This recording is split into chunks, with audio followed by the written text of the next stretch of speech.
Good morning, everybody in isolation. Are we still in isolation anymore? I think we mostly are. Oh, hey, here's my cat. Yay! Oh, it's so hot. Oh my god. I'm in Montreal right now, and it's like, with the humidex, it's supposed to be reaching like 40 degrees centigrade sometime around today.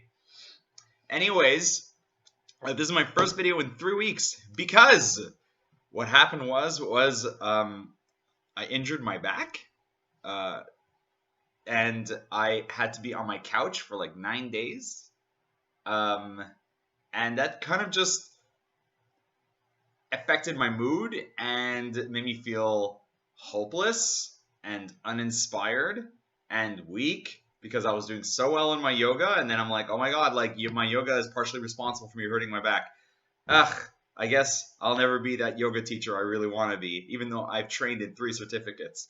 And if you've ever felt in your life like my cat, like no matter how hard you try, something is not working out, I have a question for you, and I don't know the answer to it. Does that mean you should quit?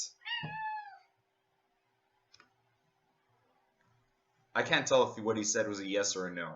You're so cute. But what do you think? Do you think that because something keeps failing, because you keep hitting yourself on your face, that it's something you should quit? Now, I'm not saying I necessarily want to be a yoga teacher, like that's what I'm going to do. But I was working up to the idea of it. I was working up to it because I have trained. There's a lot of things that I want to do, and sometimes the failures could be so hard. Like, you apply for a master's program and you get denied. You apply the next year and you get denied. Sometimes the failures can be so hard where no matter how much you try to do something, you feel like your gains are so minimal. Is this because it's not the right fit for you? Or is it because you're not continuing and adapting but still moving forward? I feel like there is no right answer.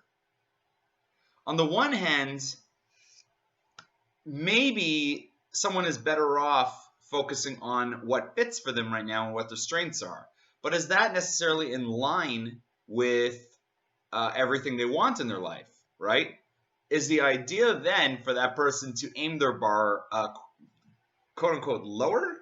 Or is it the idea that the person just needs to adapt or continue, even though it may not be something that's working really well? Maybe it will be in the future.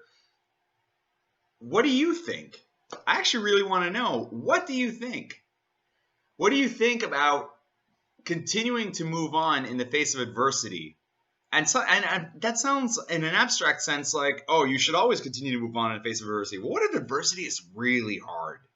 What if it's like you're walking or you're running and it's like like hail wind is like smashing you in the face and you can barely move, right? And then you see somebody right next to you that has like this parasail and they're just gliding all the way there, and you're just like, oh, come on. Right? But I would not be mistaken if I think that so many people are experiencing this, especially in COVID times, because it's like there's all this stuff that that has been dampened, crushed, slowed down, weakened because of these times. The economy has slowed down. You can't necessarily do all the things you normally wanted to do. And I think there's a lot of frustration that maybe not I'm just experiencing, but a lot of people are experiencing as well. So part of this is I just want to have a solidarity moment with you to say, like, you're not alone. I mean, I seem like a really positive person. I generally am, but this last couple of weeks I was really, oh my god, really depressed. Like bad, man. Like I put out my back, and that was it. I was on my couch playing The Witcher 3 for 9 days after the fact that I've been in isolation for already a couple months, and on top of that I haven't worked since October, and I'm just being fed money by the government. Like, as a 35-year-old man, this feels awful. It just feels awful. It's like you want to puke out your insides and turn yourself inside out and just like disintegrate yourself because you can't believe this is your life at 35. Meanwhile, there are people that you know at the same age that are killing it, and you're just like, ah, what the yeah, right? And it's like, I know that because of how well-being works, it's not healthy to do upward social comparison. What that means is it's not healthy to literally compare yourself to somebody who is doing better in some ways in a different field or something like that. Besides, people always show what they want you to see, what they want you to see. You don't really know. But I know that thanks to some research that was done by a course I was taking online, the science of well-being, that social comparison is a real thing that the majority of us do, and that's why social media is actually really toxic. Um, and so, getting back to my analogy, uh, is what is I really want to know your thoughts. What is your answer towards living your life? Do you feel that because the adversity is so strong, right, that you should go pivot and do something else? Or do you feel like the adversity doesn't matter and even though your gains are smaller that you should keep going? I know which one is the more romanticized heroic choice for a lot of people, but is it the wise one? Right? What's better for happiness? What's better for well-being? I believe so strongly that the majority of people watching this video know exactly what I'm talking about. I think probably everybody does, even those people that are killing it and being a success. Besides, killing it and being a success, like objectively speaking, is a relativistic phenomenon. Because what one person's success is, another person will be like, I don't think that's a success. Like that's like whatever to me, right? So it's also deeply personal as well. So I want to know your thoughts. Okay, this was the first Good Morning in Isolation in a long time.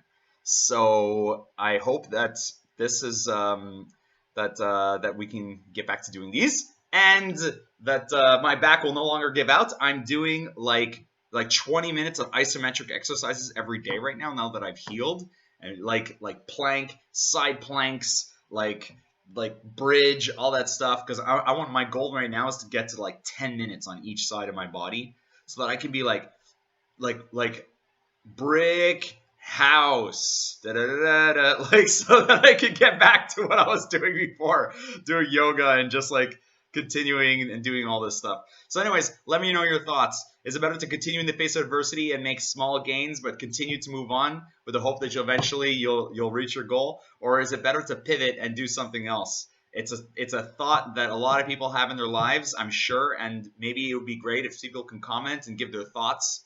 And that will help people to maybe inspire themselves and orient themselves.